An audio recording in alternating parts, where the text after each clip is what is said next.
ভাগ্যের চাকা ঘোরাতে চান? ফল হারিনি অমাবস্যায় করুন এই বিশেষ কাজ, উপচে পড়বে দেবীর কৃপা।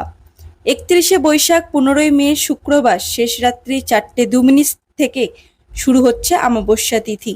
অমাবস্যা তিথি সমাপ্ত হবে আজ পয়লা জ্যৈষ্ঠ 16ই মে শনিবার রাত্রি 1:51। তাই উদয় তিথি অনুযায়ী পয়লা জ্যৈষ্ঠ 16ই মে শনিবার এই দিনটি কিন্তু অমাবস্যার ব্রত উপবাস এবং নিশি পালন রয়েছে। এই দিন রাত্রি 1:51-র মধ্যে আপনারা শ্রী শ্রী ফলহারিণী কালী মায়ের পুজো করতে হবে। সনাতন ধর্মে এই ফলহারিণী অমাবস্যার দিনটিকে একটি অত্যন্ত গুরুত্বপূর্ণ দিন হিসেবে গণ্য করা হয়েছে। বলা হয়, এই দিন যদি আপনি মা কালীকে কোনো উপায়ে সন্তুষ্ট করতে পারেন তাহলে জীবনের লক্ষ্যটি পূরণ করতে মা কালী স্বয়ং সাহায্য করেন। আমরা যে প্রতিনিয়ত কর্ম করে যাই সেই সমস্ত কর্মসমূহের ফল প্রদান করে থাকেন দেবী কালী মা। মানুষ কর্ম করলে সেই কর্মের সুকর্ম এবং কুকর্ম দুই সৃষ্টি হয়। এই ফলহারিণী অমাবস্যার দিন মা কালী স্বয়ং ভক্তদের সুকর্মের জন্য আশীর্বাদ প্রদান করেন। তাই বন্ধুরা, এই ফলহারিণী অমাবস্যার বিশেষ দিন অত্যন্ত সহজ সরল উপায়ে বাড়িতে বসেই এইভাবে আপনি মায়ের আরাধনা করুন।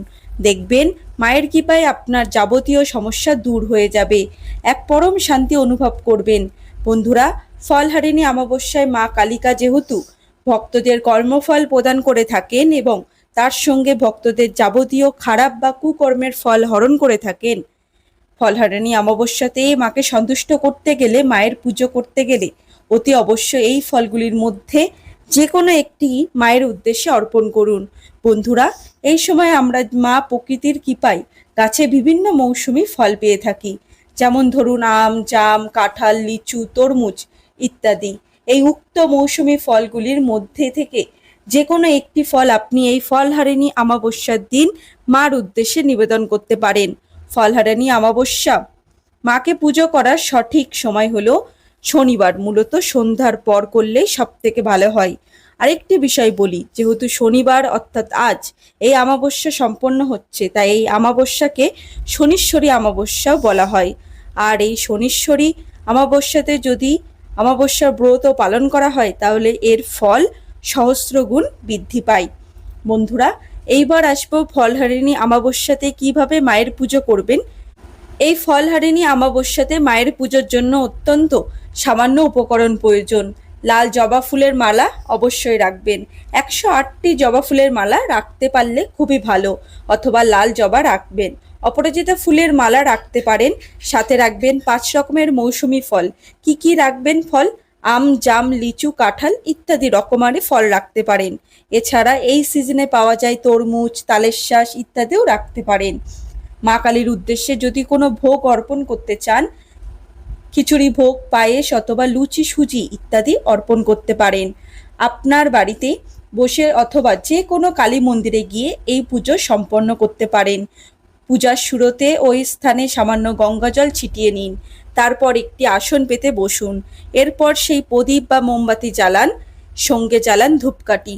তারপর মাকে মনে মনে স্মরণ করে মার উদ্দেশ্যে সেই লাল ফুলটি মায়ের চরণে নিবেদন করুন। প্রয়োজনে আপনি মাকে একটি লাল ফুলের মালাও পরাতে পারেন। এরপর আপনি যে ফলটি সংগ্রহ করেছেন সেটি মায়ের চরণে রেখে দিন। এই দিন আপনি মায়ের উদ্দেশ্যে ফল নিবেদন করেছেন, সেই কারণ যে ফলটি আপনি মায়ের উদ্দেশ্যে নিবেদন করবেন সেই ফলটি কিন্তু পুজোর দিন গ্রহণ করবেন না। আপনার এই ফলটি ত্যাগ করার অর্থ হলো আপনি মায়ের উদ্দেশ্যে আপনার সমস্ত কর্মফল ত্যাগ করেছেন।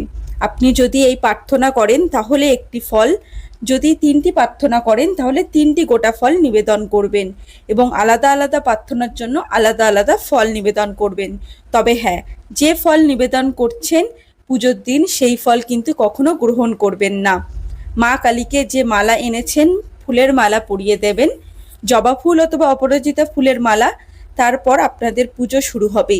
ওম ক্রিং কালিকায় নমঃ এই মন্ত্র উচ্চারণ করে চন্দন সহযোগে বেলপাতা বা জবা ফুলের মালা মাকে পরিয়ে দেবেন এবং জবা ফুল মায়ের পায়ে অর্পণ করবেন। এরপর আপনাদেরকে প্রণাম মন্ত্র জপ করে জয়ন্তী মঙ্গলকারী ভদ্রা কালী কপালিনী দুর্গে শিবায় সমাধাত্রী সহ সদা নমস্তুতে এই মন্ত্র উচ্চারণ করে প্রণাম মন্ত্র এটিকে আপনারা জপ করবেন 3বার করে মনে মনে, এবং মায়ের কাছে যা কিছু প্রার্থনা রয়েছে তা জানাবেন।